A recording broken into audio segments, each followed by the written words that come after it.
Thank you for being here today. So the month of July, which happens to be my birthday month too. And so it's a great month as far as I'm concerned. This month we've been having an exploration called Distilled Wisdom, where each Sunday we're taking one book and looking at the essence of what is in that book. We started with a book called The Practice of Appreciative Inquiry. Last week, Beth took the book, which book did she say? The Eye of the Storm. And today, the book that we're going to talk about in just a moment, and I'll show you the title in just a moment, is called The Art of Holding Space. But let me begin with this. Have you ever noticed how different people bring out different things in you? Have you ever noticed how some people naturally bring out your best? Have you ever noticed how some people feel like they meet us, or at least for me, it's what I call sandpaper for the soul. It just brings out your worst. Maybe like my sister and I are only 18 months apart. We can bring out each other's absolute best and absolute worst. That's what that closeness and that love does. Some people will bring out your silly side, your playful side. Some people are more likely to bring out your serious side. Some people help really spark your creative genius, and others help spark your critical nemesis. Some people make you feel more guarded and closed off. Your dog doesn't even feel comfortable there. And other people, you just open up and just start sharing, and you're like, why in the world did I just feel so at home and just share everything with them? We have the capacity. Other people, we feel different sometimes around. People bring things out in us. And so one thing to consider is, what do you tend to bring out in people? Ask some people if you don't know. People that'll be honest with you. What do you tend to bring out in people?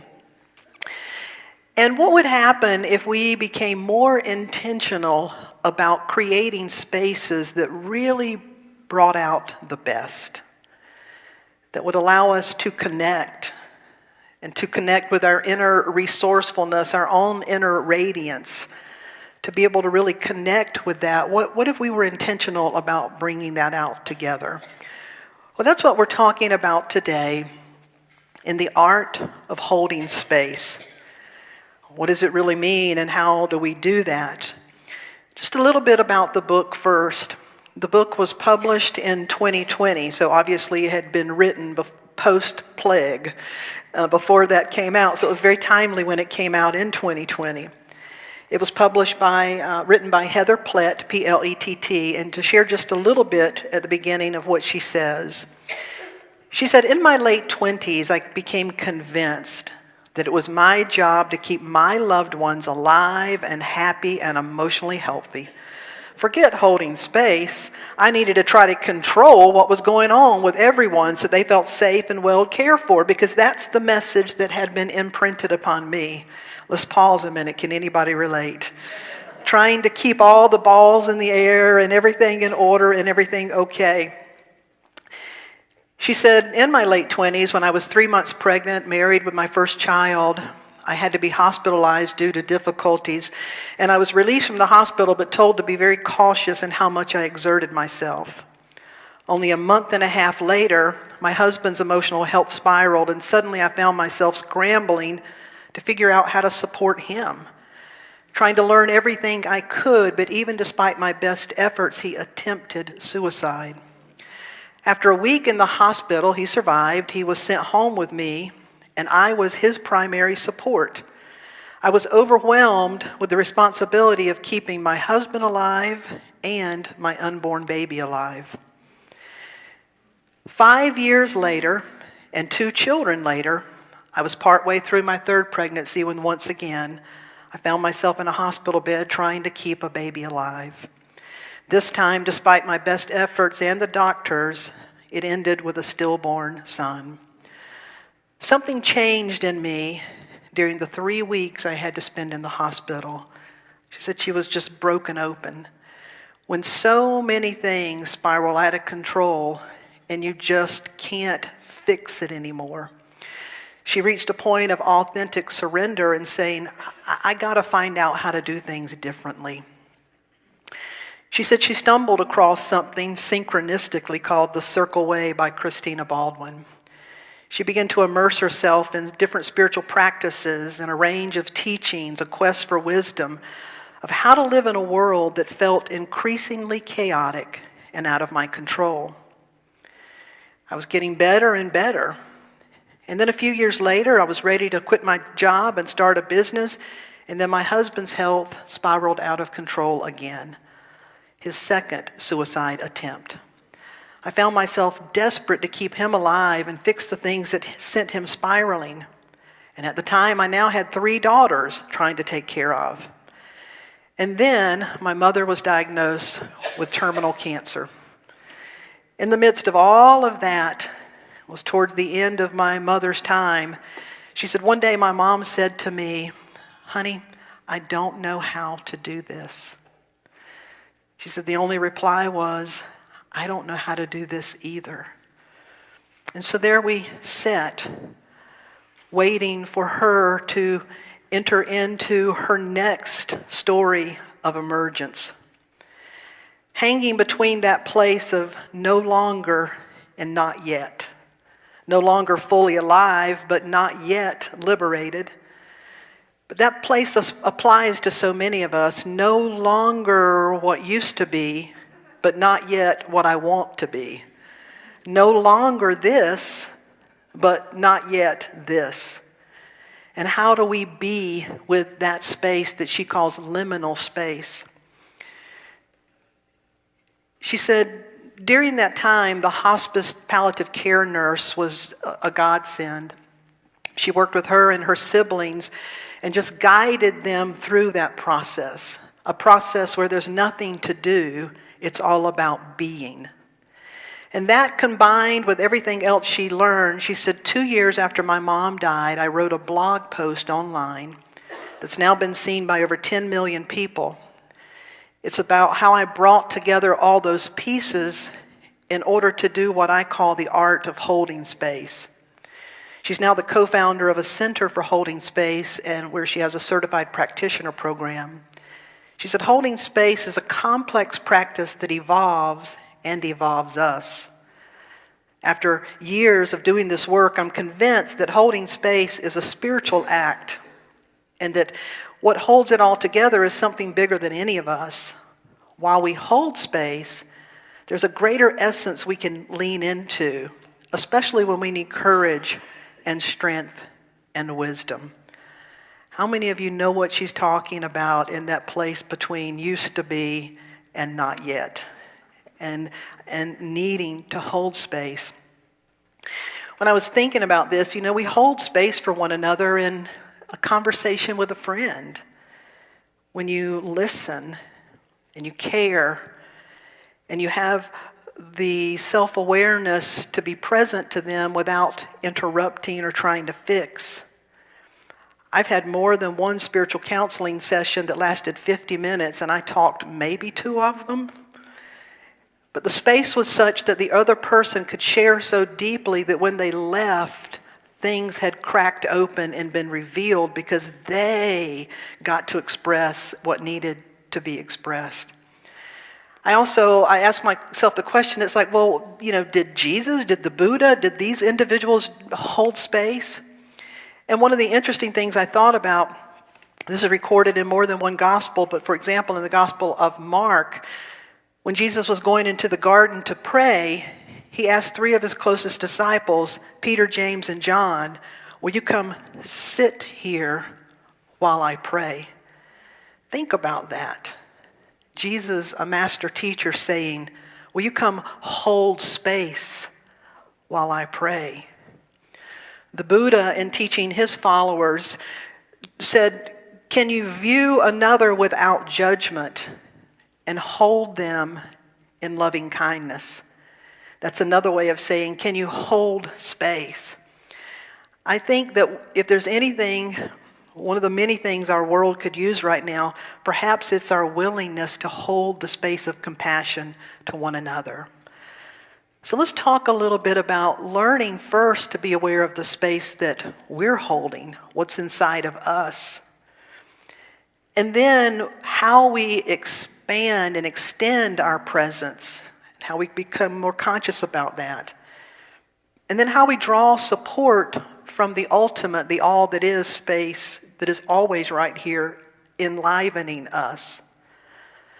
So the first one is learning to be aware of the space that we're holding, our inner space. That knowing what's going on inside of here.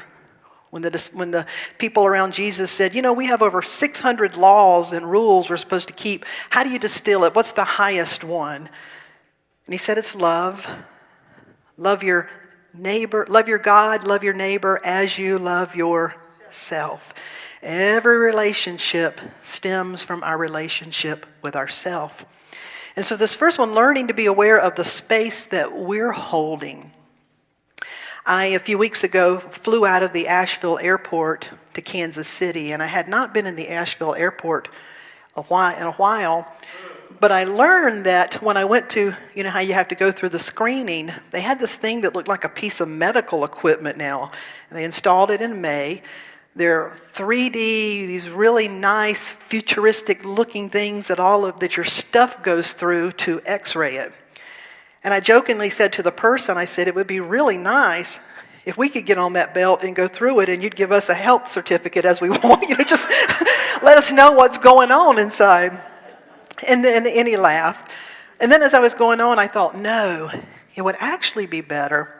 What if you could go through some kind of screening and then they'd hand you a report and say, okay, you're just so full of light and love. You just have this beautiful radiance inside. More often, it would probably be like, you got a little repression stuff going on over here. There's some anger that it appears you're trying to stuff down, and there's some old stuff we can't even tell what's in there. And that there's some angst going on. There's a lot of static. You just may want to know that you probably should put on a sign that says under construction as you're walking around. It's not completely safe. Knowing what is our internal atmosphere. And so how would you, just as a general, you don't have to, please don't answer right now, but how would you describe your inner space, your environment? Do you enjoy being in your own stuff? Is it something that would benefit others if it were freely being expressed out there? Because whether you know it or not, it is being put out there. How to be with that, know what kind of space we have. I have a colleague, he's a minister now, but he often tells the story about he grew up in a very challenging environment. And in particular, he and his mother really clashed a lot. And as he was growing up and becoming a young man, he said, I would blame her for everything to anyone that would listen. He said, one day I was literally blaming her for my poor posture when this inner voice said, you can sit up straight, try it. And he said he'd sat up straight, and then he said, well, if I can't blame her, what does that make me? And he said in that moment, something in him, this aha, when those holy ahas drop in? In that moment, he said something reached him, a level of self-awareness. And it set him on a path to begin to really examine what is in here. A few years ago at our Unity convention in Kansas City, Father Gregory Boyle was there. He's the founder and the director of Homeboy Industries, the world's largest gang intervention and rehabilitation program. He's an author and a minister. He's just an amazing individual. And one thing everything he said was remarkable, but one phrase, he said, what I've learned about working with men and women in gangs and people who have a lot of pain in your life, that if you don't transform your pain, you're going to transmit it. That is so true. If you don't transform your pain, you're going to transmit it. And life, have you noticed, has a way of projecting it right back, like bouncing right back to you. And we want to make it all about them. But the first powerful thing for us to do is to be aware of the space that we are holding. Heather, in this book, she quotes Marianne Williamson, who says, "Your character defects are not where you're bad, but where you're wounded. But no matter who or what caused the wound, it's yours and you're responsible for it." Ouch, but so true. She goes on in another place, she talks about so often what happens when we're beginning to be present to what's going on inside of us, and perhaps we realize something's not working, we need to change. There's a tendency that can happen that is called spiritual bypassing. It's a term that was coined by John Wellwood, where we adopt spiritual practices, beliefs, or dogma designed to avoid the messiness of what's going on. She said, "I've noticed a widespread tendency to use ideas and practices to sidestep or avoid facing unresolved emotional issues, psychological wounds, unfinished developmental tasks. When we are spiritually bypassing, we often use the goal of salvation or a savior or liberation as a way to rationalize what she calls premature transcendence, where we rise above what we really have to go through. That the caterpillar has to go through the goo to become the butterfly. And so to realize and to have the tools to know that it's not really life. Have you ever noticed it's not truly an either or, but it's much more of a both and. People feel like, well, how can I be on my spiritual path and still depressed? How can I be really praying every day and still feel guilty? How can I move forward and still have doubt? Because it's not an either or, it's a both and. I can feel this way and this way, but there's a ... I can be in the struggle, in the making, in the transformation process. And at times, just like the grief process, there are times you feel joy and liberation. And then I notice sometimes people will catch themselves because they don't feel like they have the right to yet feel joyful. Or the grief just swells up again and we feel like we'll never come out of the other side. But it's realizing that we have the capacity, the spaciousness to be present to both. And in the so doing, we realize that we're held in a space that knows how to help us navigate through all of that. So again, the first step about holding space is learning to be aware of the space that we're holding, our internal climate. Charles Fillmore, the co-founder of Unity, this is back in the late 1800s, had experienced his wife being healed. Over a course of 18 months, she was healed from terminal tuberculosis, and he had witnessed that. And he himself had some physical challenges and some financial challenges and a lot of questions. And he wanted to have an experience. He wanted to change his own life. And so what he decided to do was to sit for 1 hour every evening in the silence and meditate. He began by saying, "I am now in the presence of pure being. I'm immersed in the Holy Spirit of life and love and wisdom. And I allow that higher power and presence, that power and presence to bless me."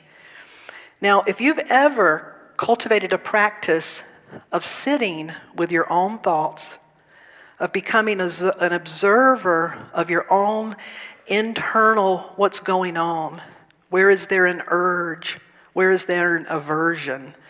Where is there so much chatter that I can't separate myself from the experience that's happening within myself? One of the first parts of creating an environment is learning some of the tools to be with our inner landscape, where we begin to realize I can have a lot of experiences but those experiences don't have me. They don't have the I am that I am. That there's a part of me that knows how to navigate this.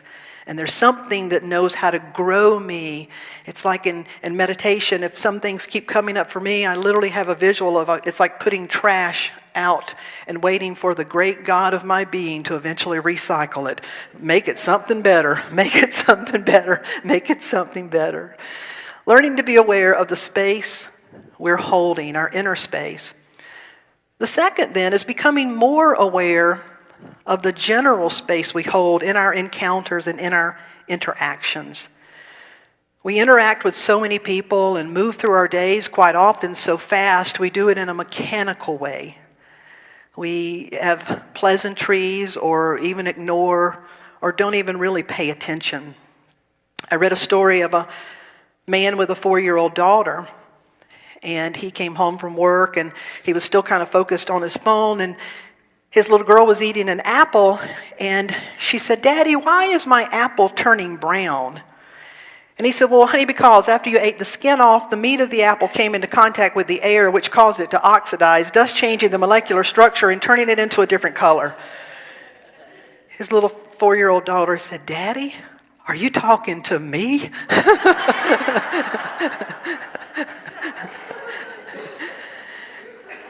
Reminding him of the most important thing, and that is to take time to connect. It never fails to amaze me how the idea of what I'm working on just shows up in my life as a teaching the week of. So yesterday afternoon, Tia, my partner, and I went to the Arboretum. We had a few hours, and we love to get out and walk around. We just love that place. And it's a place we can take our dog. So yesterday afternoon, we were walking around, and we'd only been there maybe 45 minutes when is that thunder? Is that a cloud? And then within just a few minutes, it starts sprinkling. Well, that was not in the plan, and it's starting to pick up. So we, if you know the place, we went all the way to the other end where there's an outside cafe and some covered seating. So we were able to get under some covered seating, and then in just a few minutes, the whole place is full of people. I believe every single person at a table had at least one dog with them. So there's all these people with all these dogs, and now it's pouring down rain. It's all happening. So what happened in the next hour that it rained was quite beautiful. We made new friends. In the space of an hour, the people who were here were talking, were asking questions and getting to know one another. We were making genuine connections because a space had been created for us to do that. People were laughing. It was remarkable. Within the end of the hour, it started getting lighter rain, and I said, we should probably gather up our doggy baby stroller, don't judge me, and put our little dog in it, who's 12 pounds, and get all of our stuff and just make a run all the way to the other end. And the people in the table beside us said, wait, just let one of us go and get a car and we'll just pick you up. Now, we did go our own, but I was thinking, I didn't even know these people an hour ago. And we have people saying, let me go get a car that I would have gotten in with what would have been strangers an hour ago to go find my car. Now think about this. If while we were sitting there, I said, how many of you are Republican and how many are Democrat? How many of you carry guns and how many of you would never have one? How many of you believe in abortion and blah, blah, blah? I'd probably be telling you about a mud fight today that took place at the Arboretum. The energy would have completely changed. Now, did those differences still exist? I'm sure they did. But there is a reason that so many cultures place so much emphasis on namaste. First and foremost, what would happen if we connected? You see, when we connected with those people, we were moved with compassion to know them better. We were moved with compassion to literally get out in the rain so somebody else didn't have to. People were literally moved to compassion because of a connection that took place in a space that got created. And so it makes us begin to think about what would really happen if we could be much more intentional about what's going on in here and am I sharing it out there? And what if we were deliberate in whoever they are?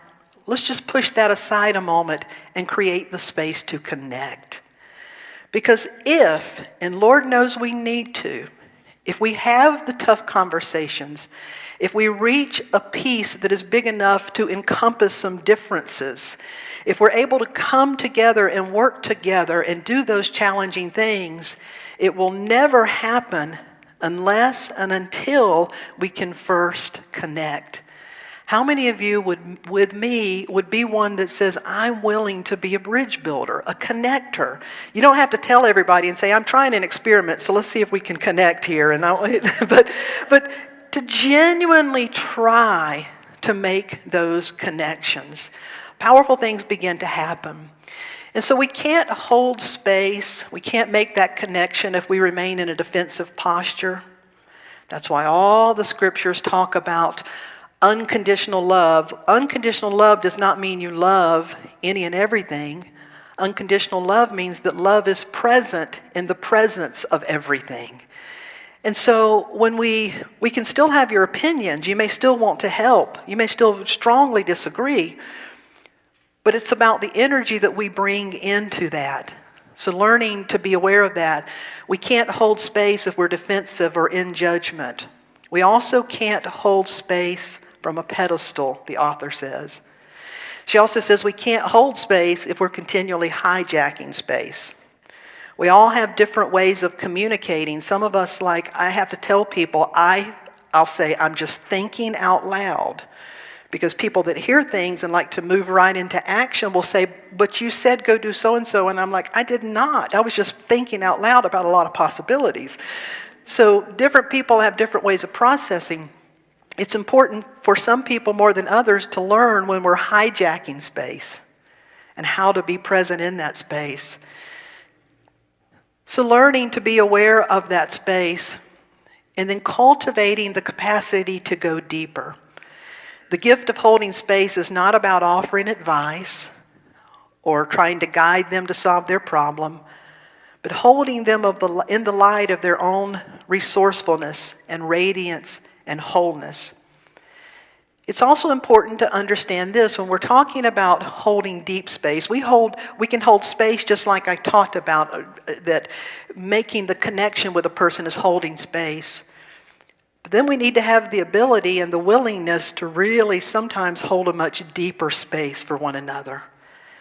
Where tough love, where healthy boundaries, where all of those things are truly, truly required. When we're holding that kind of deep space for ourselves and for others, it does not mean that you still don't hold people accountable, because you do. It's simply talking about there's a time to hold space and a time perhaps to then deal with and hold accountable.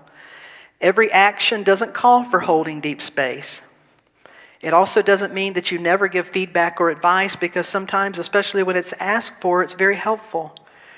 It also doesn't mean that you're not going to have your own feelings and opinions, or that you're not going to care, because you will. But it's about the opportunity to be present. Holding space is about being present and expanding your presence. It's about you being grounded in the truth and the depth of your being.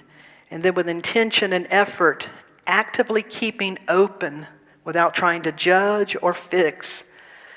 Using the space to be in awe and to behold, so that the other can begin to discover their own roots and their own wings, their own resourcefulness, and find their own way. The author, Leo Buscaglia, when he was talking about cultivating deep space, author Leo Buscaglia said, I was once asked to judge a contest where the purpose was to find a child who had demonstrated deep caring. And he said the winner was a 4-year-old boy. He said this 4-year-old boy had a next-door neighbor who was an elderly gentleman. And this elderly gentleman had recently lost his wife. Upon seeing the man cry, the little boy walked over to the gentleman's yard, climbed into his lap, and just sat there. When his mother asked him what he had said to the neighbor, the little boy said, "Nothing. I just helped him cry." Wow. Wow. I wonder where that little 4-year-old is today. Maybe the Dalai Lama or somebody, I don't know.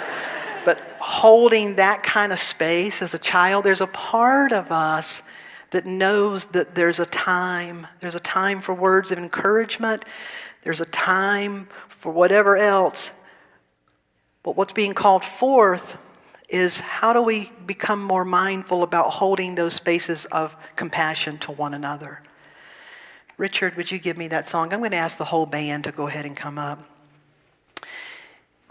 I am here to bear witness without an agenda or judgment. I know the gateway to pure presence and potential is wide open. I'm here to bear witness without agenda or judgment. I know the gateway to pure presence is wide open. Because the final aspect of this, we discover the kind of space we're holding within. We become mindful of the space we extend and being intentional about holding perhaps a better quality of loving space. And then to realize that which holds all of us. I'll never forget as a child, Mark grew up in the Assemblies of God. I grew up in the Church of God. We were talking just briefly about that. I'll never forget a revival preacher coming through, and he told a story as a kid that I heard. He said that there was a man many years ago walking, carrying a heavy bag, and he was walking down a dusty road, and along came a farmer with a big horse and wagon, and there were some children on the back, and the farmer stopped and said, "Hey, you looks like you got a heavy load. Do you want to climb up on my wagon?" And the man said, "Oh my gosh, I would be so thankful." And so he climbed up, and he's sitting with the little kids, and the man is sitting there bent over holding his bag. And one of the little boys says, "Is that bag heavy?" And the man said, "Yes, son, it's very heavy." And the little boy said, "Well, why don't you put it down?" And the man said, "Well, son, your father's kind enough to carry me. I can carry my own bag." And the little kids giggled, and the boy said, "Mister, the horse is carrying all of us anyway." And it's like, there comes a time we need to discover what's carrying us anyway. And practicing this quality of holding space is to come to discover that the space is not absent. That's why the many different sacred texts talk about the silence or the stillness or entering into that place. There are many labels that describe it, nirvana, whatever you want to call it. But it's coming into pure presence and to realize it's not the absence of, it's the presence of. To befriend it, to feel the love, to feel what happens when you allow yourself to go into that place. So one final offering is a practice, if you're willing. It's a so what. So holding space, what is something you can practically do this week that would help you? Well, I'm glad you asked, because one of the things that you could do is a reflective practice. Well, it's actually twofold. In the morning, set your intention to be aware of having a spaciousness of openness and compassion and holding the space that you want to hold. So you set your intention. But then at the end of the day, it only takes 3 minutes or less. At the end of the day, just go somewhere by yourself quiet for a few moments and do a little replay and ask yourself, was there any interaction, any place today where I could have held more, I could have held space in a more open way or compassionate way or healing way? Just do a little replay. Most of the time you'll find like, oh yeah, I could have. I could have done something differently there. And because it's the power to replay, in that moment, just pause and say, okay, let's just suppose if in that moment, rather than doing what I did, if I had held space there, what would have emerged? What was seeking to emerge? I guarantee you, if you begin to do this, what you will begin to feel is there's something loving, there's something more accepting, there's something that feels makes you feel more safe and at home and okay and unarmored. There's something that lets you feel in such a way that you could genuinely show up and to offer that. So setting the intention in the morning and then at the end of the day, was there any place where I could have held space in a more open way, or a more compassionate way, or a more healing way? So no need to push, no need to try, no need to worry or question why. Here you can surrender, let it all go. You can release and know.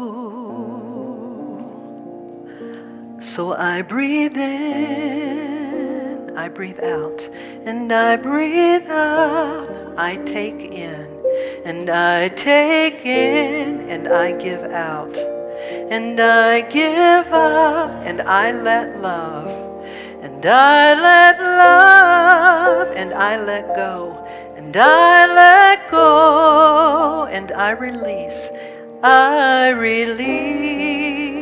and I know, and I know. I'm going to ask you to close your eyes and just hear this coming from your soul. No need to push, no need to try, no need to worry or question why. Surrender, let it all go. You can release and know. And so in this place, we acknowledge that when we carve out those moments to be still, that we realize that we never stop buzzing inside. The thoughts never completely go away. But the very intention of to be still, my soul, to go within, to revisit that intention through a committed practice every day, is to cultivate the capacity to know yourself beyond the noise, beyond the thought. It's to know your capabilities beyond your reactionary impulses. It's your capacity to know your strength and your courage beyond your urges or your current limitations. There's a capacity within your being that flows from beyond your soul effort or your current intellect. There's a capacity that we call God, all that is the activity of life and intelligence and vitality, that just as it knows how to bring forth the potential of a seed, if the seed has certain conditions that are established, when we begin to establish that willingness and that time of coming apart within ourselves, the seed of our Christ potential, our Atman, the divine spark of our being, the seeds of our own potential will do what they're created to do. They will grow us into the unfoldment of our highest expression of self.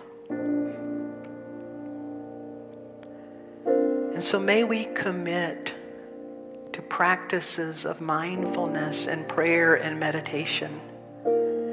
May we commit to ways of gentle, loving self-accountability, and commit to mindfulness and ways of showing up that genuinely seeks to be the light of the world, the compassionate spark in the room, the space that is safe and without judgment. May we create that in our heart, in our home, in this spiritual community, and wherever we are. Because that is what is meant by heaven on earth. It is to dwell in that reality right here and right now. And so we begin to acknowledge this and give thanks that there's a presence of gratitude. Gratitude is all around me, before me, behind me, within me.